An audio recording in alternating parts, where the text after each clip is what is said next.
Bonjour à tous, ravi de vous retrouver après cette pause estivale. Bienvenue sur le plateau d'Un cœur qui écoute, votre émission de spiritualité.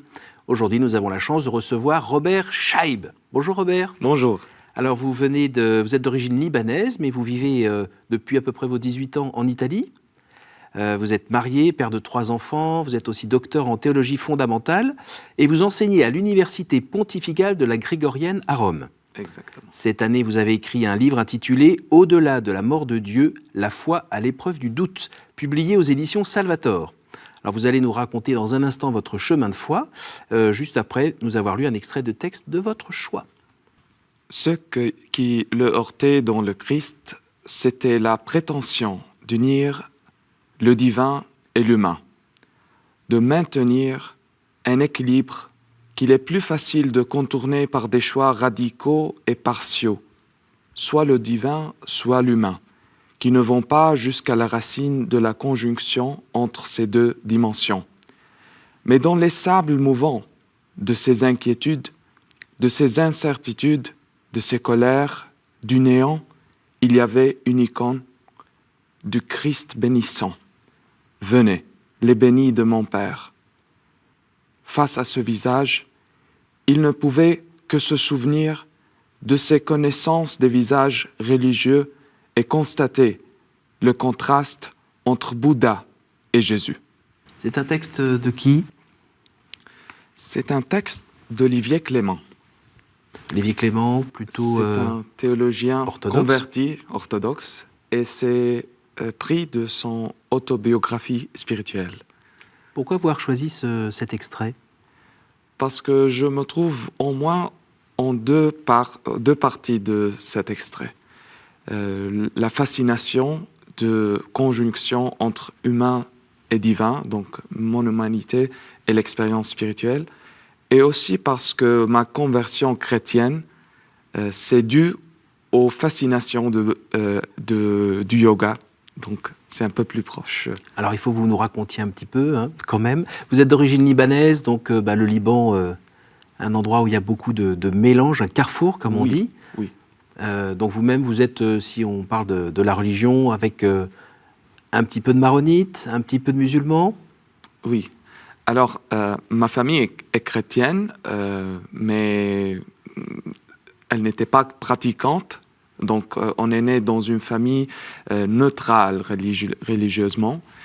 Et j'étais baptisé et tout, mais je ne savais même pas les prières bases de la foi chrétienne.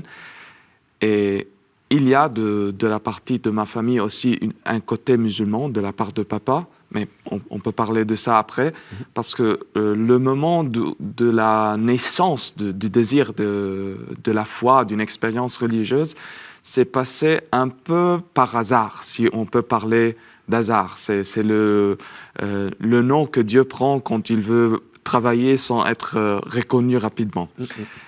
Et en fait, j'étais dans le salon chez nous et je regardais la télévision avec ma famille. C'était un peu mouvementé. On est 6 à la maison. Quel âge aviez-vous ? 13 ans. Et j'ai vu des yogis qui faisaient la méditation. C'était un reportage et ils ont eu la lévitation.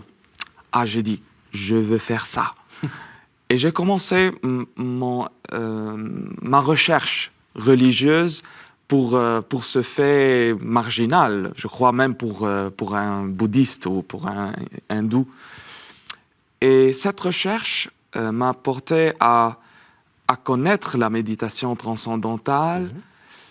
Et après, à cause d'une fille que je voulais draguer, donc je le suivais à l'église pour être proche, pour connaître ses mouvements, j'ai commencé aussi à écouter ma foi originaire. Et là-bas, j'ai rencontré la prière chrétienne, surtout à l'école de Saint-Ignace de Loyola. Et c'est là que j'ai rencontré la différence entre la méditation transcendantale et la méditation chrétienne. La méditation chrétienne, c'est en même temps humaine et divine. C'est l'éternité, mais qui tombe dans le temps. Alors que la méditation transcendantale ? Je voyais que c'était plutôt une espèce une vie parallèle pour sortir du temps. Donc le temps, c'est une illusion, c'est un poids, c'est plutôt la multiplicité qui nous sépare de l'unicité, du nirvana. La méditation chrétienne transformait tout. Venez bénis de mon Père, c'est pas seulement pour nous, mais pour tous ceux qui constituent notre vie. Donc nos histoires, nos amours, notre foi, nos doutes, nos batailles, tout.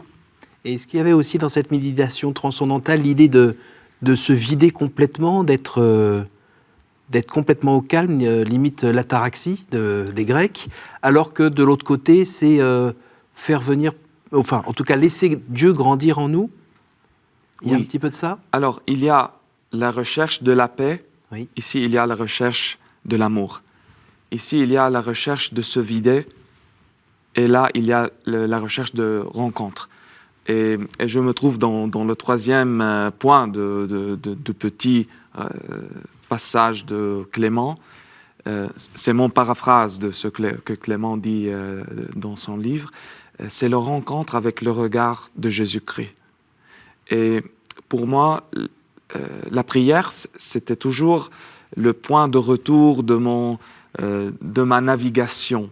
Donc, même si je travaille dans le domaine de la théologie, mais je dois me convertir toujours.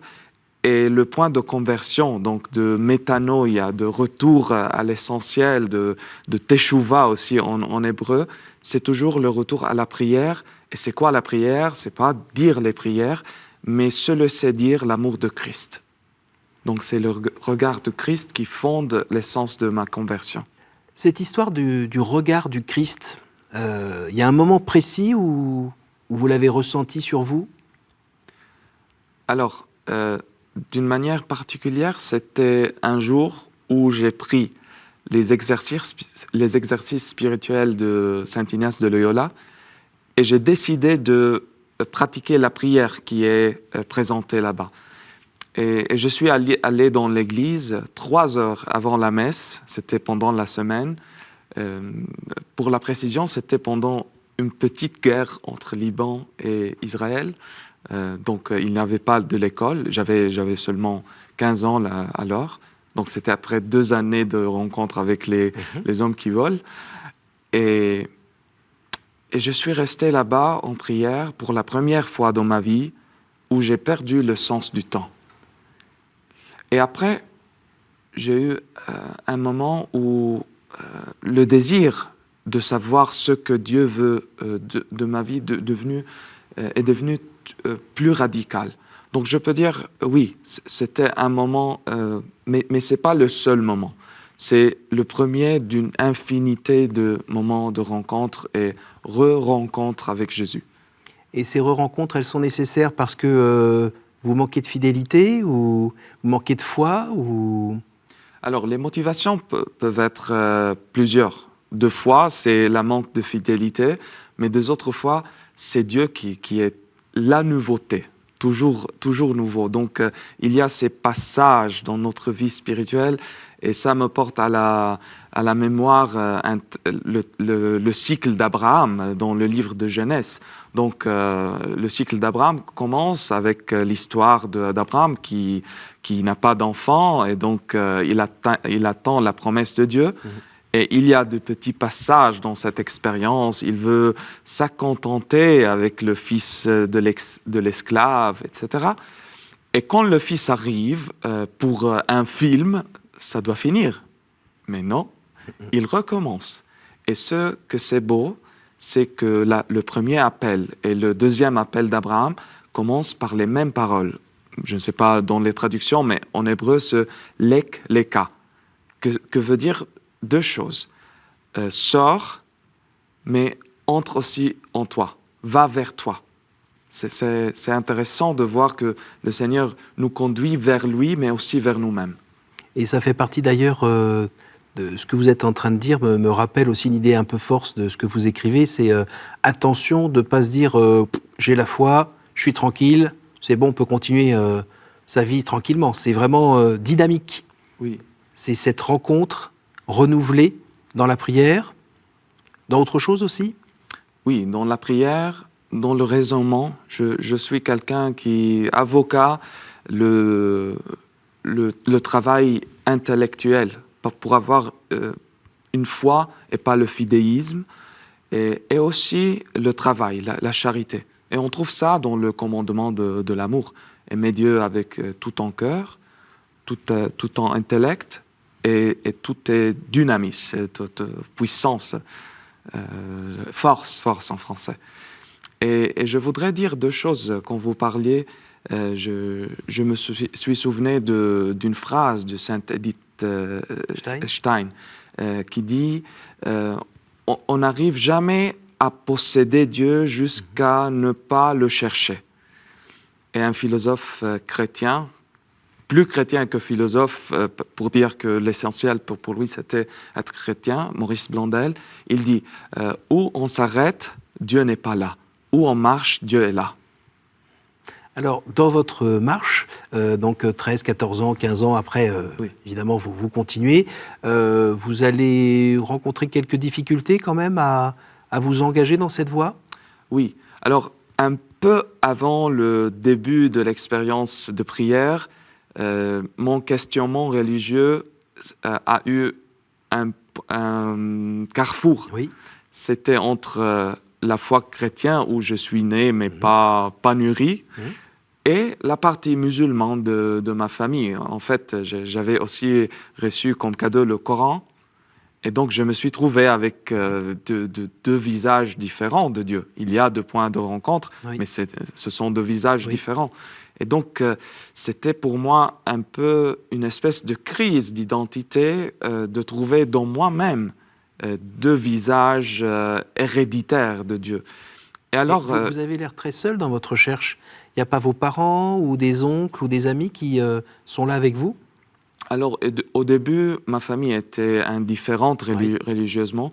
Je ne peux pas dire anti-religieuse parce que je me souviens bien le respect que papa et maman nous ont enseigné vers le pensée des autres, mais en même temps, une indifférence pas coupable, je peux dire. C'était un peu l'inertie des gens qui ne pensent pas à Dieu.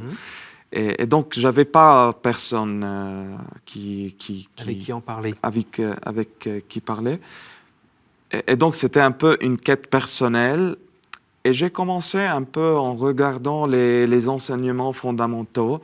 Et je peux dire que l'évangile des béatitudes, cet amour fou de Christ vers l'homme et qui prétend de l'homme, il m'a fasciné.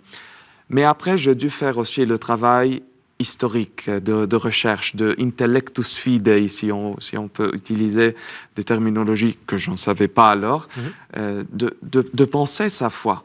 Parce que la préférence, ce n'est pas suffisante pour faire un choix qui investe toute la vie. Ben oui. Je ne veux pas investir ma vie pour un couleur. Mais pour une vérité. Et c'est pour cela que dans mes études, j'ai choisi la théologie fondamentale, qui s'appelait avant apologétique, la capacité de donner une réponse solide à sa foi. Et ça se fonde sur un verset de Saint Pierre, soyez toujours prêts à donner une apologie, une réponse de l'espérance qui vit en vous. Donc j'avais trouvé l'espérance en Jésus. Tout le travail successif, c'était de faire une convergence entre le cœur et la tête. Vous êtes allé, vous avez pris les moyens, hein, vous êtes allé à Rome pour étudier. Oui. C'était aussi pour un discernement, parce que je peux dire qu'il y a eu deux images fortes qui m'ont touché. L'image de Saint Charbel, un mystique érémite libanais, qui est toujours plus connu dans le monde, je vois maintenant. Et alors, quand j'ai découvert Dieu, j'ai eu en moi ce que j'ai appris après que Charles de Foucault a dit après sa conversion. Dès que j'ai découvert qu'il y a un Dieu, j'ai compris que je ne peux pas que vivre totalement pour lui. Alors je croyais que la seule manière, c'était de devenir un Saint Charbel. Et quand je suis venu à Rome pour étudier dans mon long discernement vocationnel, j'ai découvert, grâce à la théologie, ce que j'avais vu au début, qu'il n'y a pas une dimension de ma vie ou de l'histoire, il n'y a pas seulement des certains états de vie qui portent à Dieu, à une union intime totale avec Dieu. Et alors, c'est là-bas que j'ai commencé mon discernement vocationnel. Donc, ce que vous êtes en train de dire, c'était pas forcément être ermite, par exemple, ou bien être brûlé sur une place au nom de Jésus, qui était forcément, ou même devenir prêtre, qui était l'idéal pour vous de votre vocation. Vous pouviez être tout autant chrétien dans votre vocation, comme aujourd'hui, de laïc, marié et père d'enfants. Exactement. Et c'était aussi graduel. Par exemple, j'ai lu une fois un petit épisode de Don Bosco qui parlait de Dominique Savio. Oui. Et Don Bosco a dit à ses enfants, mais si le Seigneur arrive maintenant, qu'est-ce que vous allez faire? Un d'entre eux a dit, oh, je vais confesser mes péchés, je vais demander pardon à maman, je vais redonner ce que j'ai volé de mon ami. Et toi, Domenico? Moi, je continue à jouer. Et après ça, au niveau un peu plus intellectuel, mais quand je dis intellectuel, c'est pas le sophistiqué. J'ai toujours cherché des témoins pour réfléchir la foi et pour être une réflexion d'une foi vivante. Et un de ces personnages, c'était Maurice Blondel, duquel j'ai fait une thèse de doctorat, mais j'ai aussi lu ses carnets intimes. Quelques cardinals a dit que la profondeur des carnets intimes de Maurice Blondel, c'est pareil à l'histoire d'une âme de Thérèse de Lisieux. Et j'ai trouvé là-bas une phrase qui a orienté ma vie. Je n'arrive pas à le citer en français directement, mais je vais faire un paraphrase de mon italien. Il dit plus ou moins ainsi. J'ai compris, après 9 ans de discernement, que ma vocation, ce n'était pas d'être dans le temple, mais devant le temple, pour faire entrer dans le temple ceux qui sont dehors. Et ça a résonné fortement dans moi, dans mon cœur. Oui, puisque alors je regardais un petit peu ce que vous faisiez de vos belles journées. Je vois que vous travaillez à la version arabe de l'agence de presse chrétienne Zénith.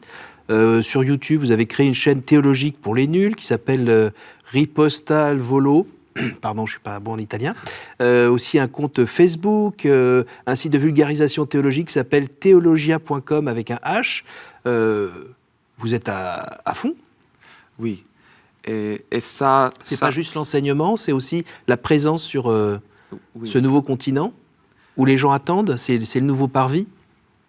Alors, en 2011, j'ai écrit un article en commentant la lettre de Benoît XVI sur la journée de communication. Jésus aurait utilisé les social media, s'il était né maintenant. Et mon analyse, qui a voulu être un peu rigoleuse, mais aussi rigoureuse, peut-être oui, parce que c'est l'aréopage moderne. Et j'ai commencé à mettre des choses là-bas parce que des amis qui voulaient participer à une école de prière, une conférence, une thématique qui lui intéressait, disaient « Mais j'habite en Sicile, j'habite à Naples, je ne peux pas arriver pour t'écouter. » Alors j'ai commencé à faire des petits podcasts sur YouTube. Et j'ai trouvé que deux fois que dans la salle, il y avait 40 personnes, et sur Internet, le premier jour, il y a eu 1000 écoutes. Alors j'ai compris que c'est un potentiel de communication, d'évangélisation. De l'autre côté, je trouvais que mes collègues et moi-même, nous aimons parler difficile. Et je rigole de fois en fois que si quelqu'un nous comprend, c'est pas de la théologie. Et j'ai compris que c'est pas le cas. Surtout maintenant. On est dans un hôpital de campagne, comme disait le pape François, et nous avons des réponses, des contenus, une communication à faire avec le monde. Et si nous n'arrivons pas aux gens de la rue, c'est pas de la théologie, c'est une espèce de hobby des intellectuels. Et d'entre-soi. Et d'entre-soi, exactement. Est-ce que vous... Alors, il y a aussi s'adapter aux enfants. vous fait partie aussi votre désir de pouvoir rejoindre les enfants, notamment les vôtres. Oui. Alors, c'est une autre aventure. Je n'avais pas pensé avant la transmission, donc je vous remercie, parce que c'est grâce à mes enfants que j'ai découvert le potentiel de la narration, de raconter une histoire. Et en fait, pour penser à un texte pour l'émission, j'étais en train de choisir un texte un peu discursif, mais je dis non, c'est la vie qui change la vie, c'est la vie qui touche la vie. Et un jour, j'étais en train de faire lire à mon aîné la dédicace au livre, le premier livre pour les couples que j'ai écrit. C'était à ma femme, pour amour, mais aussi pour survivre à la maison. Et à la fin de la lecture de la dédicace, il m'a dit « Quand est-ce que tu as écrit un livre pour moi ?» Et je me suis rendu compte qu'en tant que théologien, je n'étais pas capable de parler de Dieu, de Jésus, de l'amour de Dieu à mes enfants. Et ça m'a mis en crise. Donc j'ai écrit 2 livres. Le premier, c'est un recueil des paraboles qui m'ont touché dans ma vie chrétienne.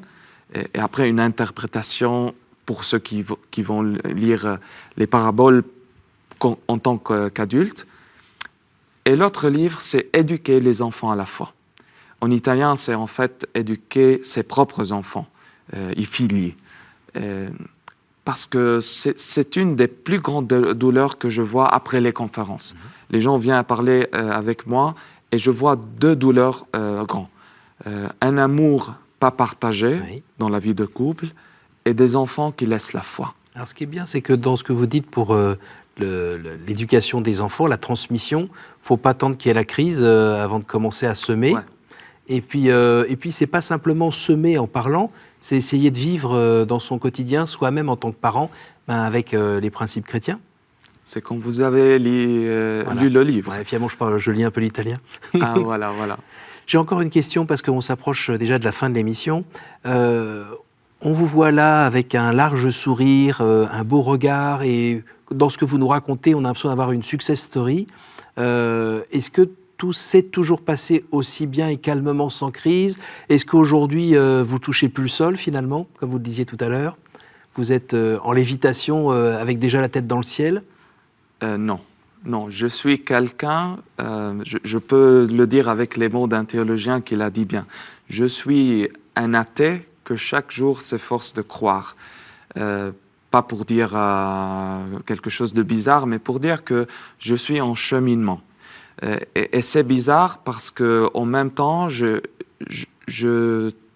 trouve que j'ai fait une rencontre, mais en même temps, c'est comme les chants des chants, vous dites en français, Cantico dei Cantici, le cantique. Le cantique des cantiques. Les cantiques de cantiques, c'est une rencontre et l'époux qui échappe. Mais je trouve que en conservant une vie de prière, un cheminement, pour moi, c'est pas seulement le mien, mais celle avec mon épouse, ma famille, même si l'époux, il n'est pas là, mais il est toujours là en même temps. Donc, c'est le paradoxe de la foi. Et je remercie Dieu que je ne vole pas en méditation, mais c'est une pauvre prière. De fois, c'est un peu comme Sainte Thérèse qui compte les chaussures de ses sœurs. Mais je sais bien que le but de la vie chrétienne, ce n'est pas d'être des héros, mais d'être des aimés. Et j'en suis sûr. Être des héros, mais être aimés. Des aimants aussi. Des personnes qui aiment et qui sont aimées. Si nous recevons l'amour, vraiment, on ne peut pas le tenir en soi. C'est une explosion. Mais je répète, surtout aux jeunes, que l'essentiel, le premier pas, ce n'est pas le mien, c'est le premier pas de Jésus vers moi. Donc, on a un peu le pragmatisme. Être chrétien, c'est aimer. Oui, mais avant tout, c'est être aimé. Et ça marche ensemble. Ce sont les 2 ailes de l'amour chrétien, mais même Saint Jean nous enseigne qu'il nous a aimés auparavant, premier. Nous arrivons donc à la fin de cette émission. Je vais vous poser 3 questions que je pose à tous nos invités. Quel conseil donneriez-vous à quelqu'un qui vous dirait « J'ai envie de rencontrer Dieu, par quoi dois-je commencer » Alors, il faut regarder sa vie et commencer par la beauté, la bonté et la vérité qui est dans sa vie. Ce sont les traits de l'être et on doit commencer par ça. Mais pour moi, comme chrétien, je dis, trouve un bon ami spirituel ou un guide spirituel, prends la parole de Dieu et prends de temps pour être avec lui parce qu'il est là-bas, il nous attend. Quel est votre héros, votre saint, la personne que vous trouvez admirable? Ah, je n'ai beaucoup. Je suis un peu comme Sainte Thérèse de Lisieux, je choisis tout, mais c'est vrai que je suis plus à mon aise avec les saints de la nuit de la foi. Et maintenant, je travaille avec 3 entre eux, Sainte Thérèse de Calcutta, Pardon. et Saint Jean de la Croix et Sainte Thérèse de Lisieux. Au jour du jugement, qu'aimeriez-vous que Dieu vous dise? Bienvenue. Ben c'est le désir de chaque chrétien d'entendre, je pense, le fait que tu as bien fait, tu as bien aimé et tu m'as fait aimer. Merci beaucoup, Robert. Merci à vous. Merci beaucoup d'être venu de Rome déjà, nous partager votre vie de foi. Bon travail dans l'apologétique. C'est une joie. Merci. Et merci à vous tous pour votre fidélité. Pour revoir cette émission, nous avons un site www.ktotv.com. Merci à vous tous, à la semaine prochaine et puis bonne rentrée.